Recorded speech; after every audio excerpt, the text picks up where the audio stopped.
책을 좋아하는 소녀의 독후감. 제목 나귀 가죽. 지은이 오노레 드 발자크. 오노레 드 발자크와 처음 만났습니다. 아니, 그의 작품과 처음 만났습니다. 발자크는 이렇게 작가와 작품을 동일시할까봐 서문에 누누이 많은 작가들이 자신이 쓴 작품에 본인들의 개성이 드러날 수도 있지만 작품의 형식과 내용이 작가의 품행과 사뭇 다를 수 있음을 지적했습니다. 작가란 죄인이 아니면서도 범죄를 모의할 수 있는 존재라는 것을 대중에게 납득시키기는 지극히 어렵다고 했는데요. 저는 오히려 이 문장을 보며 발자크가 작품과 작가를 분리하는 마음을 충분히 이해하게 되었습니다. 제가 발자크와 그의 작품을 동일시한 것은 그의 명석한 두뇌와 천재성에 만났다는 것을 의미합니다. 어떤 주제에서나 현미경을 가지고 관찰하는 것 같은 디테일이 경이롭습니다. 독자의 마음까지 한없는 감정의 늪으로 빠져들게 하는 그의 문장력에 감복합니다. 그리고 과학이나 의학에 관한 그의 해박한 지식에 놀라움을 감출 수 없었습니다. 처음 대하는 작가의 작품을 읽을 때마다 내가 과연 얼마만큼 그들의 사상을 이해할 수 있을까 하는 두려운 마음이 생깁니다. 그래도 용기를 조금 내봅니다. 그들의 사상은 그들의 사상이고 나는 나대로 생각하고 풀이하고 평가하고 읽어나가자라는 신통한 용기입니다. 소설의 줄거리는 파리의 법률을 전공한 라파엘이라는 젊은이가 겪는 고뇌의 이야기입니다. 그는 검소한 하숙집의 딸 폴린과 있을 때는 생활은 궁핍하지만 영혼은 풍족한 삶을 살고, 부자인 페도라 백작 부인을 만날 때는 화려한 생활 속에서 영혼의 메마름을 느낍니다. 초기 생활은 궁핍 속의 풍족함에 만족하지만 결국 페도라를 만난 이후 라파엘은 다시는 궁핍한 생활로 돌아가지 못합니다. 결국 우여곡절 끝에 모든 것이 파산이 나고 자살을 하려고 센 강을 찾아갔다가 강변 옆 골동품 가게에서 모든 소원을 들어주는 나귀 가죽을 손에 넣습니다. 이 신비한 가죽은 가죽의 소유자에게 원하는 모든 것을 이루게 해주지만 그 대가로 소유자의 목숨을 단축시킵니다. 다시 말해 가죽은 한 인간이 가지고 태어난 생의 에너지의 총량으로서 그 에너지를 아껴 쓰면 오래 살고 낭비하면 일찍 죽는다는 것입니다. 골동품 가게를 나왔을 때 라파엘은 친구들과 만납니다.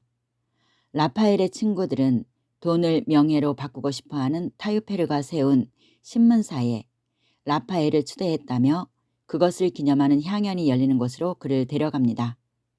만취가 된 라파엘은 자신이 백만장자가 될 거라고 나귀 가죽을 흔들며 친구들에게 이야기하는데 곧 그 소원은 이루어집니다. 그 소원이 이루어진 배경은 이렇습니다. 그 당시 프랑스의 사회상은 혁명에서 나폴레옹을 거쳐 다시 왕정복고로 돌아가는 형국이었는데 왕정복고로 라파엘의 아버지 재산은 줄어들고 어머니 재산은 늘어납니다. 하지만 어머니 재산은 아버지의 파산을 막아주는 데 그쳤습니다.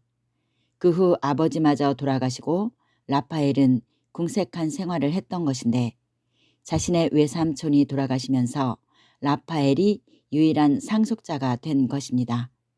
이 기적 같은 현실에 라파엘은 경악합니다. 바로 전에 악마와 거래한 까닭입니다. 이제 라파엘은 파리에서 가장 호화로운 저택에 살며 하루 식사값으로 1000프랑을 쓸 수 있는 부자가 됩니다. 그러나 그는 아무것도 할 수 없습니다. 그가 무엇을 원하는 순간 그의 목숨은 줄어들기 때문이죠. 충성스러운 하인 조나타에게 미리 해야 할 것들을 일일이 적은 수첩을 만들어주고 매일 똑같은 일상을 꾸려갑니다. 그러던 어느 날 오페라 극장에서 우연히 폴린을 만나게 되고 폴린 역시 아버지가 돌아와서 부자가 되었다는 것을 알게 됩니다. 생캉탱 하숙집에서 라파엘이 기거하며 폴린을 가르쳤을 때부터 폴린은 라파엘을 너무도 사랑하고 있었습니다. 라파엘의 궁핍함 생활이 가슴 아팠던 그녀는 새벽 2시까지 그림을 그려 번 돈을 라파엘 모르게 그의 방 여기저기에 놓아두어 라파엘을 궁지에서 구해준 적이 한두 번이 아니었습니다. 이제 라파엘 역시 폴린을 사랑하고 있었음을 깨닫습니다. 둘은 완벽한 사랑을 나누지만 폴린이 라파엘을 사랑하면 할수록 라파엘의 목숨이 줄어듭니다.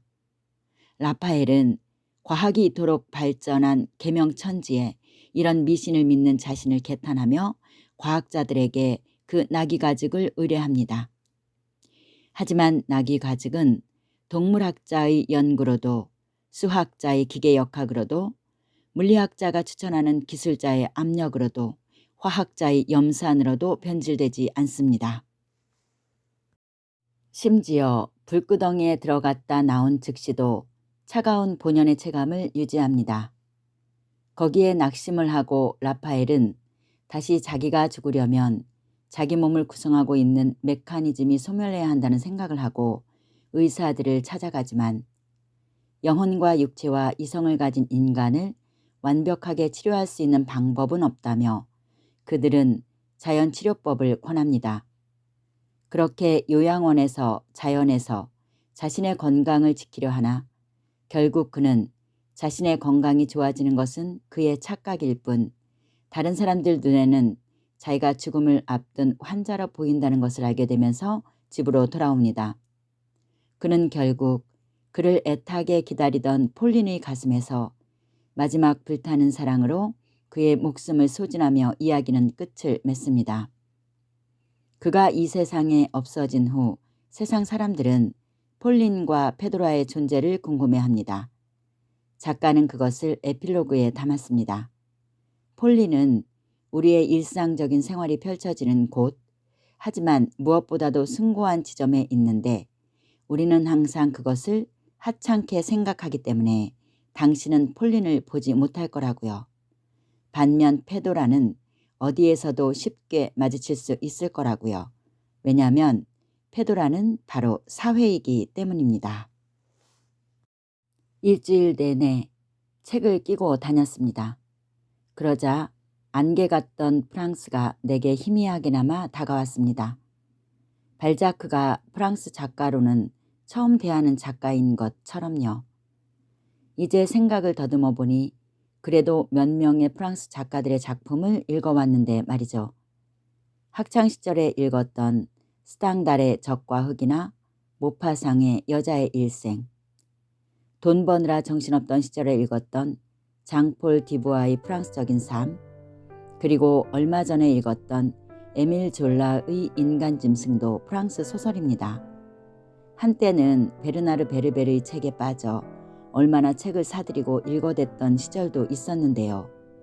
왜 그때는 프랑스가 생각이 나지 않았을까요? 그것들이 질량 보존의 법칙이 적용돼 지금 프랑스를 느끼는데 한몫 담당을 했겠지만 이제 소설 하나에서도 다각도의 시선이 머무르게 된 나의 눈의 변화가 아닐까 합니다. 거기에 발자크는 나에게 프랑스를 느끼게 해주기에 충분합니다. 1830년의 프랑스의 시대상, 역사, 문화, 작가, 작품, 젊은이들이 품고 있던 사상 등이 이 소설 안에 풍부하게 들어 있습니다. 에필로그. 그런데 나귀 가죽은 어디서 구할 수 있느냐고요? 삶이 너무 힘드시다고요? 차라리 나귀 가죽을 얻어서라도 부자가 되고 싶다고요? 하지만 우리는 굳이 나귀 가죽을 구하려 애쓰지 않아도 됩니다. 태어날 때 이미 지니고 태어났기 때문입니다. 사람의 평생은 어차피 종신형을 언도받고 시작됩니다. 언젠가는 죽음이라는 사형이 집행될 때까지 지구라는 감옥에 온 겁니다. 그러니 우리들의 나귀 가죽은 욕망할 때뿐 아니라 아무것도 안 할 때조차 줄어들고 있습니다. 무의미하게 인생을 길게 늘릴 것이 아니라 불꽃처럼 사랑하고 나누며 살고 싶습니다. 오늘 이 글로 여러분들이 나귀 가죽을 읽는 계기가 되신다면 저는 더없이 행복하겠습니다. 여기까지 함께 해주신 여러분 감사합니다. 항상 건강하시고 또 만나요.